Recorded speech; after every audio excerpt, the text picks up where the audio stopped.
She was quietly cleaning firearms when a Special Forces sniper asked if she could hit 3,800 meters.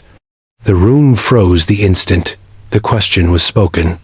Think you could reach 3,800 meters? The words carried not curiosity, but condescension, the kind that bruises more deeply than a strike. Soldiers, technicians, and civilians alike turned toward the woman at the bench, her hands steady as they ran an oiled cloth down the barrel of a rifle. She did not answer. She did not even look up. Silence draped itself over the armory, heavy, suffocating, electric.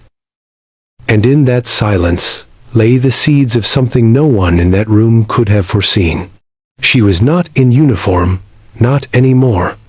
Her faded t-shirt clung to a frame worn lean by years of discipline, and the scars on her forearms whispered of stories untold. Her hair was tied back, unremarkable, practical, yet her presence carried the weight of an invisible rank. She moved without spectacle, almost invisible among the hardened men who strutted and compared kill ranges like trophies. Yet it was she, quiet, unseen, unacknowledged, who bore the gravity of experience none of them had lived through. Her name was Sarah Calder. But here, to most, she was just the armorer. Once, she had been more than that, much more. Sarah had worn the insignia of a reconnaissance sniper in the unforgiving deserts of Helmand.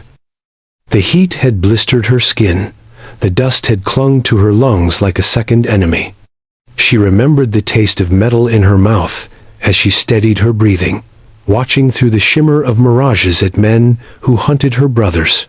She had not been the loudest or the fastest, but she had been the one who could still her pulse until it vanished, the one who could see patterns where others saw chaos. One shot, 2 kilometers out, had ended a siege that would have swallowed a platoon whole. But war had taken from her, too. Friends folded under flags, nights punctured by the screams of memory. And the one time she allowed herself to hesitate, just once, cost a life she could never replace. After that, she stepped back. Away from the scope. Away from the front lines. Now she tended to steel and wood in silence, patching up the tools others would carry into fire. The man who had spoken, Captain Rourke, was a sniper himself, Special Forces, built on the kind of swagger that came from metals, not reflection. His voice sliced through the armory again. 3,800 meters. It's not theory. It's what separates men who shoot and men who define history. A ripple of laughter from his peers followed. Some shifted uncomfortably, aware of the cruelty wrapped in his tone, but none intervened. The imbalance of power was clear.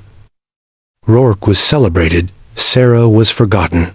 She continued her work in silence, pulling the bolt free, checking its line with a practiced eye. Every movement was precise, deliberate, the choreography of someone who had lived by fractions of a second. Yet still, the room's weight pressed down on her. The injustice was not the question, nor even the laughter. It was the assumption buried inside it, that she did not belong, that her hands that had steadied life and death across windswept ridges were meant only for cleaning, not commanding. Rourke leaned closer, smirking. Commanday. Don't tell me the quiet gunsmith thinks she can outshoot the men who actually earned their stripes. The words were bait, sharp and deliberate. And Sarah, she did not take it. She never did. Her silence unnerved him. He expected a denial, a fluster, maybe even defiance. But she offered nothing, only the calm continuation of her task. That silence, in its weight, became resistance itself. Then something shifted.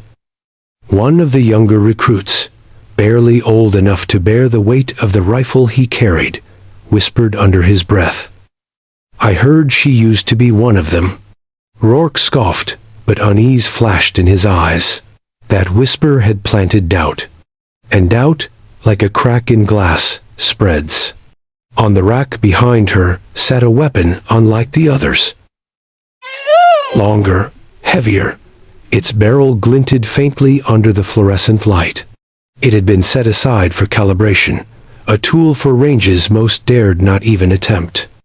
Sarah's hand brushed it once, almost absent-mindedly, as if greeting an old companion. No one noticed except Rourke. His eyes followed that touch, and for the first time, his confidence wavered. The challenge rose unspoken, but undeniable.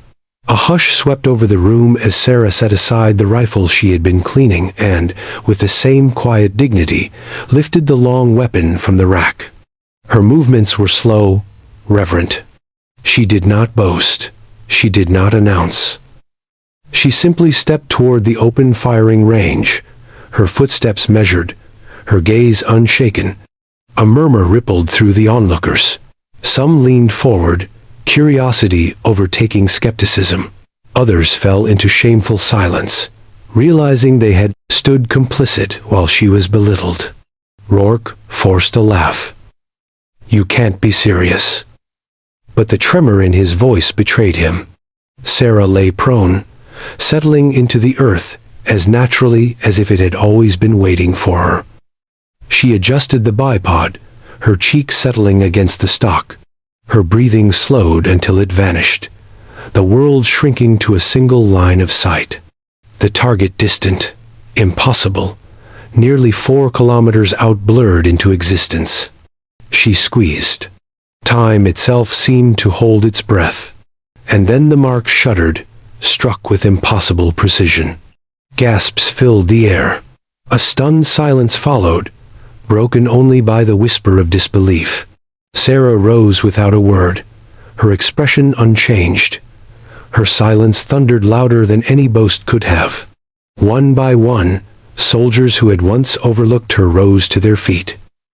No applause, no cheering, only the silent weight of respect filling the air like a rising tide. Heads bowed slightly, as if acknowledging something sacred. For the first time in years, Sarah felt the battlefield, ghosts ease their grip.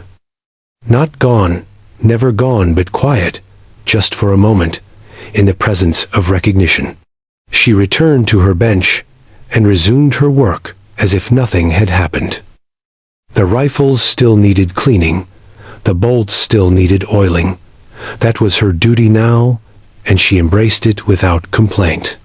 But the silence of the room had changed. No longer dismissive, no longer mocking, it was reverent. She had not demanded respect. She had embodied it. And in that quiet, a lesson lingered for every witness, and for us. That true strength is not measured in boasts, but in restraint. That the most powerful voices sometimes choose silence, because they do not need the world to believe them.